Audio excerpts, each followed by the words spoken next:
They said I'd never own a house. My father's voice, sharper than any blade, had repeated it so many times that it once carved itself into my bones.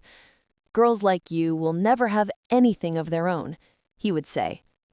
And yet, as the gates of my mansion creaked open and the soft glow of chandelier light spilled across the driveway, I knew tonight was no ordinary dinner. This was the night he'd choke on every word. His car crunched up the gravel, headlights sweeping across the columns that framed my front doors. I stood waiting, calm, composed, hidden behind the weight of everything he had once denied me. He thought he was coming for a quiet evening. He didn't realize he was walking straight into my revenge. Every sound, the tires on stone, the car door closing, wasn't noise. It was music. A symphony I had orchestrated for years. I watched as his polished shoes stepped onto the marble path, the faint tremor in his hands betraying a man who always demanded control. For so long, he had told me my place was beneath him, behind him, never ahead. But tonight, the ground itself seemed to remind him he was entering my world now.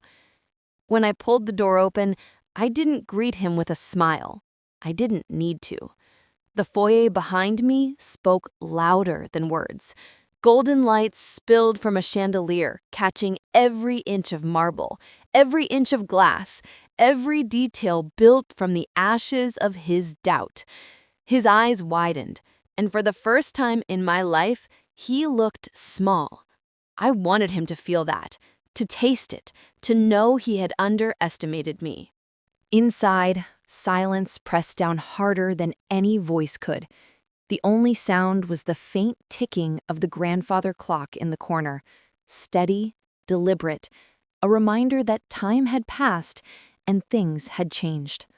My eyes locked on his, and I let the quiet stretch until it became unbearable. He looked around, searching for something to say, but I stayed calm, unreadable. I didn't need to explain. The walls explained for me. We walked toward the dining room, the air charged like static before a storm. The table had been set for two, crystal glasses gleaming under soft candlelight, golden cutlery perfectly aligned. Every detail mattered, because this wasn't dinner. This was theater. He sat stiffly, his shoulders squared, trying to mask the unease creeping across his face. I pulled out my chair with precision, letting the scrape of wood against marble echo like a warning. As wine poured into crystal, I could feel the weight of years pressing between us. He thought he was here for a meal. He thought it was simple. But I had prepared this dinner for longer than he would ever know. Not the food, the moment, the confrontation, the reckoning. And as the knife gleamed in the light, sharp and cold, I whispered silently to myself, before the first bite, he will finally taste the bitterness he served me my whole life. I wasn't always surrounded by marble floors and golden chandeliers. I grew up in a house where the walls were thin, where every argument seeped through the cracks, and where dreams didn't live long. My father's voice was the loudest thing in that home. His words were heavy, sharp, and they always landed on me. I remember the first time he told me I was useless. I must have been 9. I had built a small house from cardboard boxes in the backyard, my own secret mansion where I imagined a life far from his anger. I had placed every piece with care, drawn windows with marker, even taped paper curtains to make it look real. I was proud. It felt like a home, my home. When he saw it, he laughed. Not the kind of laugh that invites you in, but the kind that pushes you down. He kicked the corner of the box, watched it collapse, and said, "Girls like you will never own a house. Stop dreaming." I remember standing there, holding the crumpled cardboard, my little world falling apart. That moment etched itself into me. As I grew older, the words only sharpened. Every report card, every small achievement, I would hold it up like a trophy, hoping for approval. But instead, I'd hear, "It's not enough. You'll never make it. You'll never build anything that lasts." His voice was a hammer, and I was the nail he drove deeper into the floor. Our house was small, but his disappointment filled every corner. At night, I would lie in bed staring at the ceiling, wondering if he was right. I imagined walls taller than the ones around me, windows that opened to skies I hadn't seen yet. I dreamed of walking through doors that didn't slam in my face. But the louder my dreams grew, the louder his voice became, crushing them under his certainty. By the time I was a teenager, I stopped showing him my work. I stopped asking him to notice me. Instead, I began building in silence, writing down ideas, sketching homes, imagining companies that could rise from nothing. I built in secret because it was safer than watching my father destroy what I created. Looking back, maybe I should thank him. Every cruel word was a brick, every insult a stone. He handed me the materials of my own future without even realizing it. But back then, I only felt the weight of his contempt. I carried it with me everywhere. When people ask me why I fought so hard to build the life I have now, I think of that cardboard house crushed beneath his boot. I think of the girl holding broken pieces in her hands. That girl never left me. She still lives inside me, whispering, "Prove him wrong. Build it bigger, build it higher. Build it so he can never tear it down again." And so I did. The thing about words is that they don't disappear when the air clears. They linger. They echo. They sink into you until you can't tell if the voice in your head is your own or theirs. My father's words followed me into adulthood like shadows I couldn't outrun. When I applied for my first job, I wore the best secondhand blazer I could afford. My hands trembled as I clutched my resume, and I remembered his voice. "You'll never make it. You'll never build anything that lasts." It was as if he was already in the room, watching me stumble before I even spoke. I didn't get the job. I walked home in the rain, mascara smudging, my cheap shoes soaked through.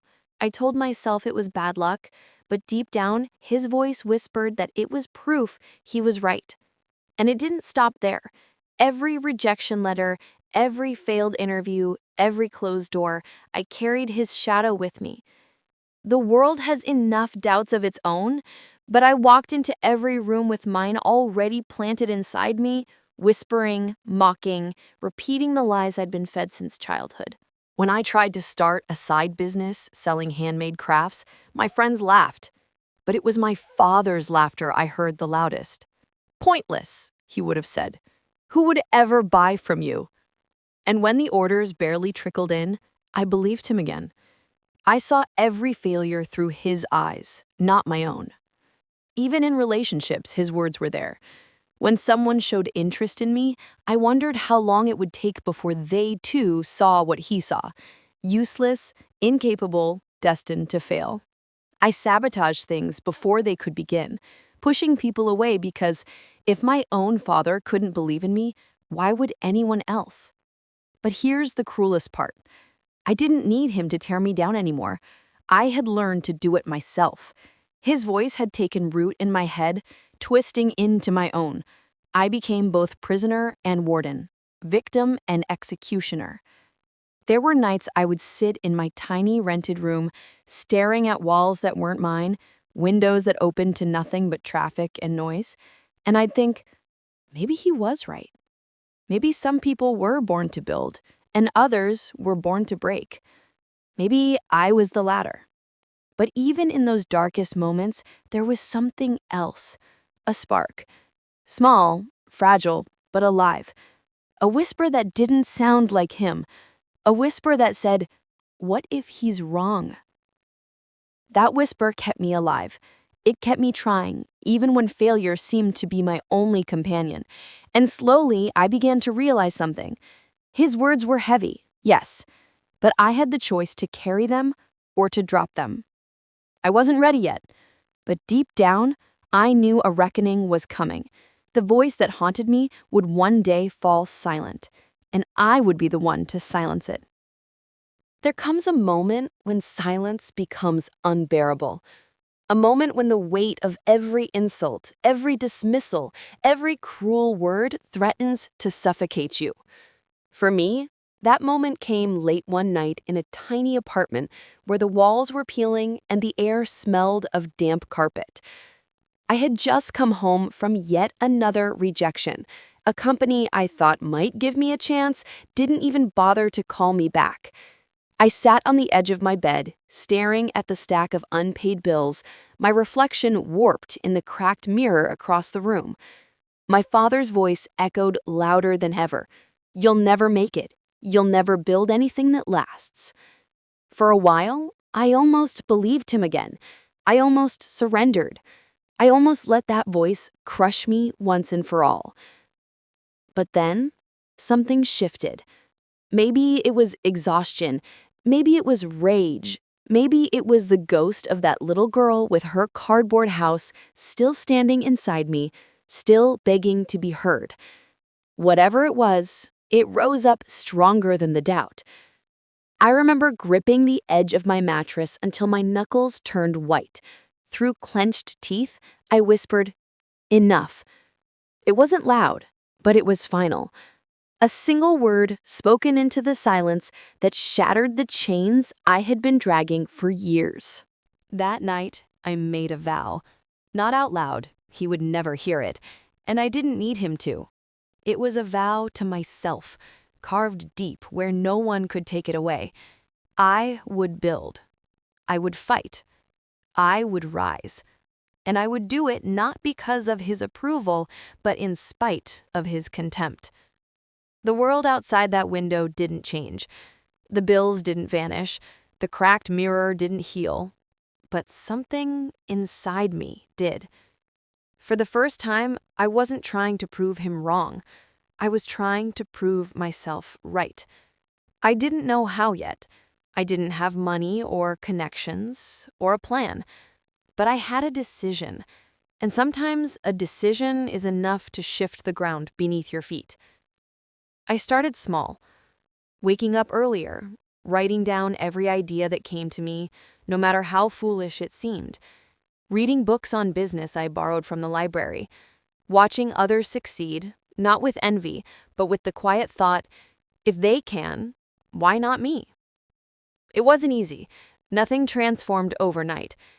But with every small step, I felt the shadow of my father's voice grow weaker, and in its place, my own voice began to emerge. That night, in the dim light of my broken apartment, I buried the version of me that had lived only in his shadow, and from that grave, something new began to rise. A fighter, a builder, a woman who would never again let anyone tell her what she could or could not own. It was the beginning of my silent revenge. The vow was only the beginning. A promise without action is just another lie you tell yourself, and I had heard enough lies to last a lifetime. So I began where I was, with what little I had. My first office wasn't an office at all. It was the corner of my apartment, a shaky secondhand desk I bought at a thrift store, and a chair that creaked every time I moved. My laptop was old, its screen cracked in the corner, the keyboard missing a few letters. But it was mine. For the first time, I wasn't building out of cardboard boxes. I was building from my will. I worked nights after my day job. I typed until my fingers ached, learning everything I could about business, markets, and how others had started with nothing. The glow of that battered screen lit up my dark apartment like a candle in a cave. I lived off instant noodles and canned soup, not because I liked them, but because every dollar I saved was another dollar I could put toward my dream. Still, it wasn't glamorous. I remember nights when the electricity cut out because I couldn't afford the bill. I would sit by the window, writing notes by candlelight, telling myself that this hunger, this grind, was temporary, that someday these stories of struggle would become the foundation of something unshakable. People didn't believe in me. Friends rolled their eyes when I told them I was starting something of my own. They said I was wasting my time, that I should get serious about life. Their voices started to sound a lot like his, the same chorus of doubt that had always haunted me. But I learned to let those voices fade into the background. I had no room for them anymore. My first venture was small. Too small, maybe. I sold handmade items online, products I could craft with the little resources I had. It wasn't perfect, but it was a start. The first time I saw an order notification pop up on my screen, I cried. Not because it was money, it was barely enough to buy lunch, but because it meant someone, somewhere, believed in what I had made. That single sale was oxygen, proof that I could create something of value, something that someone wanted. It was enough to keep me going through the failures that followed, and there were plenty. Late deliveries, bad reviews, suppliers who took my money and vanished. Each failure stung, but each one also taught me something: how to negotiate, how to plan, how to survive. Slowly, painfully, I learned. The scraps of my effort began to form the skeleton of something bigger. And with every late night, every sacrifice, every stumble forward, I felt the ground shift beneath me. I was no longer the girl with the crushed cardboard house. I was the woman laying the first bricks of her empire. The mansion was still a dream far in the distance, but for the first time, I believed it was possible. Success doesn't come with trumpets. It doesn't announce itself. It creeps in quietly, disguised as late nights, failed experiments, and countless tears you cry in silence. Then one day, you look up and realize you're not where you used to be. For me, that moment came when my online store finally gained traction. Orders weren't just trickling in, they were pouring. My inbox was alive with notifications, each ping a reminder that my dream had a pulse. I packed boxes on my living room floor until the carpet was hidden beneath tape, labels, and brown cardboard.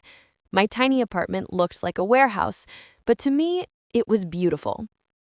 The first month I cleared more than my day job, I sat in the dark holding that check with trembling hands. I thought of my father's words: "Girls like you will never have anything of their own." That night, I pressed the check to my chest and whispered, "This is mine." But success has a way of attracting shadows. When I finally registered the business and rented a small workspace, I wasn't alone anymore. I hired help, people I trusted, people I thought shared my hunger. For a while, it felt like a family. We worked side by side, late nights filled with laughter, hope, and the smell of fresh coffee. One of them, someone I had considered a friend, was different. He praised my ideas, told me I was destined for more, and I believed him. He stayed late, asked questions, studied everything I did. I thought it was loyalty. I thought it was respect. But it wasn't. One morning, I arrived to find half my inventory missing. My systems had been tampered with, orders rerouted, emails unanswered. The man I trusted had taken everything he could, suppliers, clients, even my own designs, and vanished to start his own company. I stood in the middle of that empty workspace, staring at shelves that once held the proof of my progress. For a moment, I couldn't breathe. My chest felt hollow, my vow broken, my dreams shattered all over again. And in that silence, I heard my father's voice louder than ever. "I told you, you'll never build anything that lasts." But this time, something inside me resisted. Yes, I cried. I screamed. I let myself fall to the ground, fists pounding against the concrete floor until they stung. But when the rage passed, something colder remained. I realized this betrayal wasn't the end. It was a test. And if I could survive my father's words, I could survive this too. I rebuilt from the ashes. I called every client personally. I explained. I apologized. I promised them better. Some left, but some stayed. And the ones who stayed became the foundation of something stronger. It was my first taste of real business and my first taste of betrayal. But it hardened me. It taught me that trust must be earned, not given blindly. It taught me that my dream would always be tested. And most of all, it taught me this: I was stronger than anyone who tried to break me. Rebuilding was not glamorous. It wasn't a movie montage with upbeat music and quick cuts of smiling victories. No, it was me, alone at a desk under a flickering light, spreadsheets open on a screen that felt too bright for my tired eyes. It was sleepless nights, aching bones, and whispers of self-doubt that refused to leave me alone. But every brick of my new empire was laid in silence, and in blood, sweat, and grit. I started small again, one client at a time, one order at a time. I hand-wrote thank you notes, something no competitor bothered to do. I double-checked every package, every label, every invoice. Slowly, trust returned. Word spread. My business wasn't just selling products anymore. It was selling reliability, consistency, a name people could depend on. For the first time in my life, I felt the power of momentum. The suppliers who once ignored me now called me first. They offered better prices, quicker turnarounds, some even asked for advice. Clients who had left came back, humbled, apologizing for doubting me. And yet I didn't let arrogance touch me. My father's voice was still there in the back of my mind, reminding me of what he thought I couldn't be. Every success wasn't just a step forward. It was a stone thrown at the fortress of his doubt. But this rise wasn't just financial. It was personal.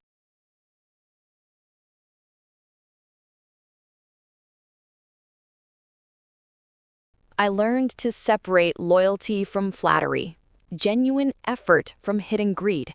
My circle grew smaller, tighter, and stronger. Each new hire wasn't just an employee. They were chosen like family. If betrayal had been my teacher, resilience became my reward. The nights of fear turned into mornings of quiet pride. My bank account no longer dictated my mood. It reflected my work. I remember standing in front of my rented warehouse, the morning sun spilling across the metal doors, and thinking, this is mine. I built this. Yet even in that triumph, I knew it wasn't enough. Because the echo of my father's words never stopped. You'll never own a house. You'll never stand on your own. I didn't just want to survive. I wanted to erase those words forever. That's when the dream grew larger, bigger than a warehouse, bigger than contracts or invoices. I wanted a home that couldn't be denied, a place so permanent, so undeniable that no one, least of all my father, could call me useless again. Brick by brick, dollar by dollar, I saved. I invested. I made sacrifices. Friends traveled, partied, lived careless lives. I stayed back. I worked. I built. And slowly, the mansion in my dreams stopped being fantasy. It became a blueprint, then a plan, then land, then walls. The rise was no longer about proving I could stand. It was about showing the world I could soar. And as the walls of my new home began to rise from the ground, I whispered to myself, Dad, you said I'd never own a house. Watch me build a kingdom. Dreams don't arrive fully formed. They grow, brick by brick, like the walls of a home. My mansion began as a sketch on scrap paper. A rough outline drawn late at night when exhaustion blurred my eyes, but determination sharpened my will. At first, it felt ridiculous. Me, the girl who was told she'd never even afford rent on her own, drawing floor plans for a mansion? My father's voice echoed, mocking me. "You'll never own a house." That sentence had followed me for years, like a curse. But now, every line I drew was a rebellion. Every corner I designed was a promise to myself. I worked in silence, never telling anyone. To dream openly invites ridicule, so I dreamed quietly, fueling myself with the secret knowledge that one day the blueprint would breathe. The first time I stood on the empty plot of land I bought, the soil beneath my feet felt sacred. I ran my hand through the dust and whispered, "This is where it begins." My mansion wasn't going to be just a house. It was going to be the physical embodiment of every rejection, every insult, every doubt turned into stone. Construction was slow, almost painfully so. There were delays, setbacks, costs that made my chest tighten with fear. Some nights I lay awake wondering if I was chasing a fantasy too big for me. But each morning, when I returned to the site and saw the skeleton of my dream rising inch by inch, the fear faded. I watched as steel beams kissed the sky, as walls climbed higher than my doubts, as windows framed the horizon like open eyes refusing to close. With every nail driven into wood, I imagined my father's disbelief cracking, splintering, shattering. I remember the day the front gates were installed. Heavy, ornate, unshakable. As they closed for the first time, I felt something in me close too. The chapter of being small, overlooked, dismissed. That girl no longer existed. Inside, I spared no detail. Chandeliers that glittered like captured starlight, a dining room table long enough to seat 20 guests, floors polished to mirrors, reflecting not just light, but victory. Even the smallest details, door handles, stair rails, curtains, were chosen with intention. Nothing in this house whispered compromise. Every choice screamed permanence. This mansion wasn't about luxury, it was about proof. Proof that I had turned wounds into weapons, doubts into foundations, pain into palaces. The first night I slept there, I walked barefoot across the marble floors, the echo of my steps filling the halls like music. I stood on the balcony looking at the city lights below and whispered into the night, "Dad, you said I'd never own a house. I don't own a house. I own this." The mansion was more than stone and glass. It was my revenge carved into the skyline. And soon I knew the moment would come to invite the very man who had called me useless to sit at my table and watch me eat in the home he swore I'd never have. Victory doesn't always roar. Sometimes it whispers in the quiet scratching of a pen across paper. For me, victory began with a letter, handwritten, neat, and deliberate. The words were simple. Dinner. My place. Friday at 7. Come hungry. I signed it with nothing more than my name. No address, no hint of grandeur. I wanted the surprise to unfold naturally, like the slow opening of a trap.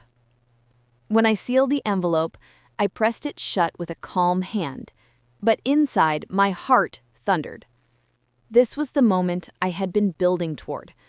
Not the money, not the mansion, not the endless nights of sacrifice. This.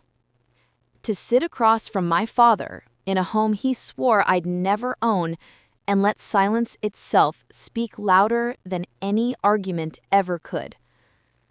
I sent the invitation with a courier. No explanation, no phone call, no begging for his presence. If he came, it would be on his own curiosity. If he didn't, well, part of me knew he couldn't resist. The week leading to Friday felt like the longest of my life. Each day, as workers polished chandeliers and chefs rehearsed the menu, I rehearsed too. Not lines, not speeches, but composure. Because I didn't want rage. I didn't want tears. I wanted him to see me, calm, untouchable, victorious. Friday arrived. The mansion gleamed. Candles lined the dining table like sentinels. Crystal glasses shimmered under soft light. Every detail was perfect, not because I needed his approval, but because I wanted no doubt, no escape from the reality before him. At exactly 6:59, I heard the sound of tires on gravel. My chest tightened. My father had come. When the gates opened, I watched from the balcony as his car rolled in. His face, peering through the windshield, was tight with confusion. He didn't know where he was, yet. I descended the staircase slowly, each step deliberate, heels echoing against marble. When the door opened and he stood in the entryway, the silence was electric. For the first time in my life, my father looked small. His eyes darted from the chandelier above to the sweeping staircase, then to me. "You live here?" he asked, his voice unsteady. I smiled. "Welcome to my home, Dad." The shock in his eyes was worth every sleepless night, every broken bone of effort. He stood frozen, his pride and disbelief wrestling in silence. And I, calm, poised, untouchable, guided him toward the table. The dinner hadn't even begun, but already the victory was mine. Because in that moment, without saying another word, I knew he realized the truth. The daughter he called useless had built a world larger than his imagination could contain. And soon, I would let him sit down to feast, not on the food, but on his own swallowed pride. The dining room glowed with golden light, every candle flickering like a heartbeat. The air was thick with the scent of roasted herbs and fresh bread. Across the long table, my father sat stiff, his eyes scanning the room as though searching for proof that what he saw was real. I sat at the head of the table. For years, I had eaten scraps of respect in his presence. Tonight, I dined as the host, the one who set the rules, the one who controlled the silence. For a while, neither of us spoke. Forks scraped gently against porcelain, glasses clinked softly, but words hovered in the air, unsaid. I could see the weight pressing on him, the chandeliers, the paintings, the mansion itself, each detail screaming the truth he never wanted to face. Finally, he broke. "So, all this?" He gestured vaguely around him, his voice tight. I met his gaze, steady and unflinching. "Every stone, every brick, every light you see burning was built by the daughter you called useless." The words landed like a knife. I saw it in his eyes, the sting, the recognition, the shame. He looked down at his plate, his appetite gone. Inside me, emotions warred. Part of me wanted to scream, to hurl every insult he'd ever spoken back at him with twice the force. But another part, the stronger part, simply wanted him to sit in that silence and feel it. Because silence carries more weight than shouting ever could. I leaned back in my chair, my voice soft but sharp as glass. "You told me I'd never own a house. You said I'd never stand on my own. But here you are, sitting in my home, eating at my table. Tell me, Dad, who was wrong?" He shifted uncomfortably. His hands tightened around his glass. For the first time, I saw him not as a giant towering over me, but as a man, flawed, fragile, and aging. There was no apology. Men like him don't bend that way. But his silence was louder than words. And in that silence, I felt it, the closure I had chased for years. I didn't need his approval anymore. I didn't need his pride. All I needed was this moment, proof that I had built a world beyond his control, beyond his doubt. The dinner ended not with fireworks, not with reconciliation, but with the quiet sound of his chair scraping against marble as he stood to leave. He didn't thank me. He didn't congratulate me. He only looked at me one last time, his eyes heavy, and walked out into the night. But I didn't feel abandoned. I felt free. Because the mansion wasn't built for him. It was built for me, to remind me that I had conquered every word, every wound, every attempt to keep me small. As the gates closed behind him, I whispered into the stillness, "Dad, you were wrong about me, and this house will stand long after your words are forgotten." And with that, the story wasn't about him anymore. It was about me, finally, undeniably,